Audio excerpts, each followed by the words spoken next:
अंबानी और अडानी को सुबह खरीद के शाम को बेच देने वाला कौन है? कौन है वो व्यक्ति?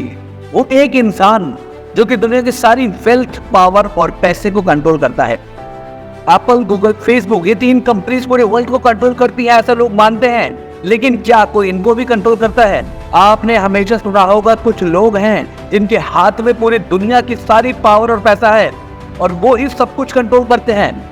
फिर चाहे इन्फ्लेशन हो या रिसेशन हो, उन्हें कोई फर्क नहीं पड़ता और भैया उनका पैसा तो बढ़ता ही जाता है। आज हम उन लोगों की और उन कंपनीज की ही बात करेंगे। दोस्तों, वो इंसान है लैरी फिंग और उस कंपनी का नाम है ब्लैक रॉक कंपनी। ये व्यक्ति संभालता है $9.3 ट्रिलियन। आप सोच रहे होंगे कितना पैसा होता है, तो आपको बता दें कि इंडिया की जीडीपी जो है वो 3.2 ट्रिलियन रुपी है, यानी 140 करोड़ भारतीय। 365 दिन रात मेहनत करके, 24 घंटे काम करके, पूरा हफ्ता काम करके, तो एक साल में 365 दिन में इकट्ठा करेंगे, वो होता है जी 3.2 ट्रिलियन रुपी। लेकिन वो व्यक्ति अकेला ही $9.3 ट्रिलियन संभालता है। आपको बता दें कि 9.3 ट्रिलियन का 1% $93 बिलियन होता है। और इतनी तो मुकेश अंबानी जी की कुल नेटवर्थ भी नहीं है, मगर एक आदमी के पास इतना पैसा है कैसे? हाउ? कौन है लैरी फिंग? कहां से आया और इतना अमीर कैसे बन गया?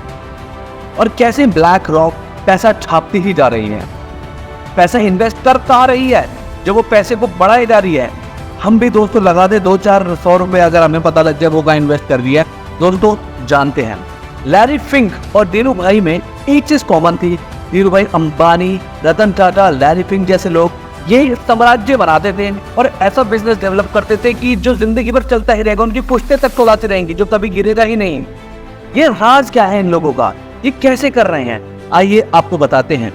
भाई साहब, लैरी फिंग बनने के लिए आपको जिगरा चाहिए होगा, हिम्मत चाहिए होगी। इन्होंने पढ़ाई की थी पॉलिटिक्स की, मगर कमाने घुस गए शेयर मार्केट में। पॉलिटिक्स से क्या मिलता है दोस्तों? पावर मिलती है। और स्टॉक मार्केट से मिलता है पैसा और मनी, रोकड़ा, रुपया, डॉलर, कुछ भी अलग अलग नाम, लेकिन वैल्यू सेम। दोस्तों, जिसको इन दोनों की समझ होगी, यानी कि पावर की और पैसे की, यानी कि पॉलिटिक्स की भी और पैसे कैसे कमाना है इसकी, वो दुनिया का भगवान बन जाएगा, टाइकून बन जाएगा, बॉस बन जाएगा। उसके आगे कोई नहीं टिकने वाला। दोस्तों, भारत में किसको थी ये समझ? धीरू भाई अंबानी जी थे। शेयर मार्केट की भी नॉलेज थी उनको, बिजनेस की भी वो बादशाह थे, पॉलिटिक्स की भी पकड़ थी। इसलिए इन्होंने इतना बड़ा साम्राज्य खड़ा कर दिया अकेले ही। जब किसी को फाइनेंस और पैसे की समझ ही नहीं थी, तब उन्होंने अपना साम्राज्य खड़ा कर दिया। टाटा, बिरला को भी पार करके अंबानी जी सामने आ गए थे और ये मुकाम हासिल कर लिया था। और ऐसे ही लैरी फिंग ने किया, इतना बड़ा नाम बनाया। इन्होंने 23 साल की उम्र में ही बोस्टन डायनामिक्स नाम की कंपनी में काम चालू कर दिया। वहां उन्होंने एक चीज इन्वेंट कर दी थी, डेट सिंडिकेशन। क्या होता है ये? दोस्तों, इसके अंदर इन्होंने छोटे मोटे लोन जो देते हैं उनके बंडल बना के, टुकड़ों में करके अलग अलग चीजों में बांट दिए थे। अब इसकी वजह से दोस्तों 2008 में इतना बड़ा क्राइसिस आया था जिसका कोई जवाब नहीं। इस क्राइसिस की वजह से अमेरिका और पूरी दुनिया हिल गई थी। इन्होंने उसकी नींव रखी थी।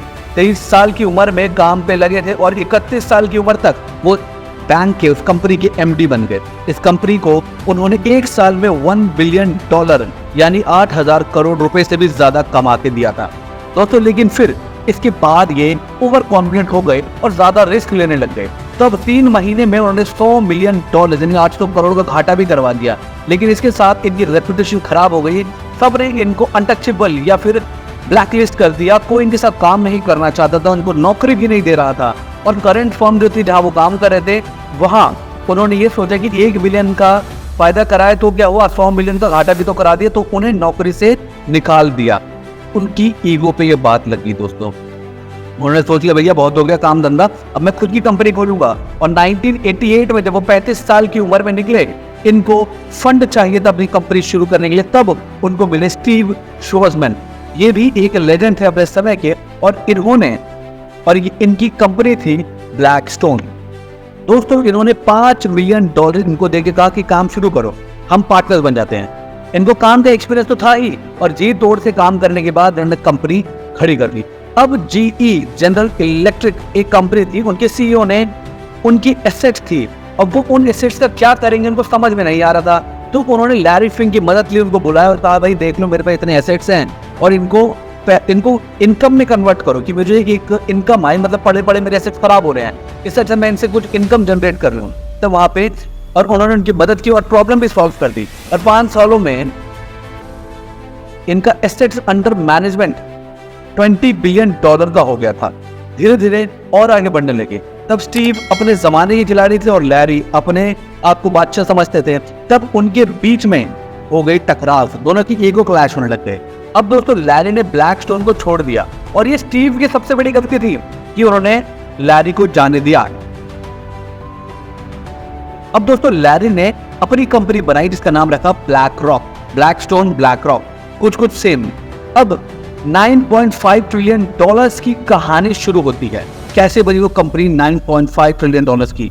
अब दोस्तों अब एक बात तो समझिए कि पेंशन फंड होता है, हर जगह पेंशन होती है, लोगों को काम करते हैं 30 साल तक और वो 31 साल के बाद उन्हें वो पेंशन मिलना शुरू होती है।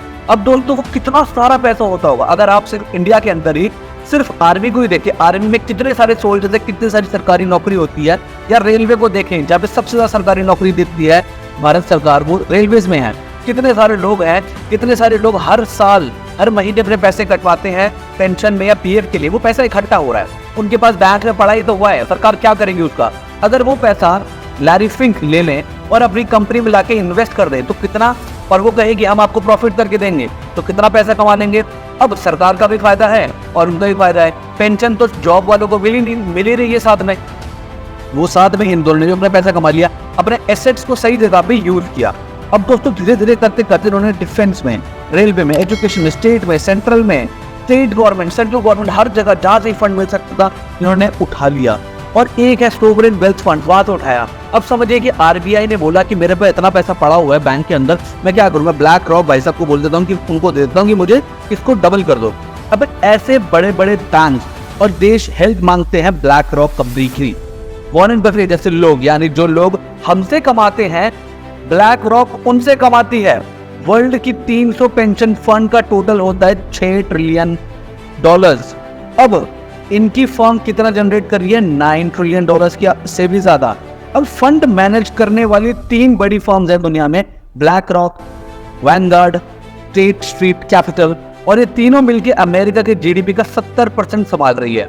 आप सोच रहे होंगे कि इस कंपनी ने अमीरों से और सरकार से इतना पैसा तो ले लिया, मगर लगाया कहाँ? पैसा तो नहीं लिया, अब उसको डबल कैसे किया, ट्रिपल कैसे किया, उसमें प्रॉफिट कैसे जनरेट किया? अब सबसे इंपॉर्टेंट ये बात है कि हम ओन कैसे करते हैं। अब सबसे इंपॉर्टेंट बात यह है कि ये हमें ओन कैसे करती है, यानी आम लोगों को कैसे ओन कर रही है।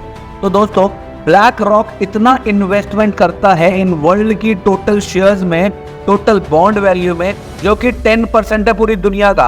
अब अकेला मालिक उसको ब्लैक रॉक है, यानी कि अगर वो 10% निकाल ले पूरी स्टॉक मार्केट गिर जाएगी।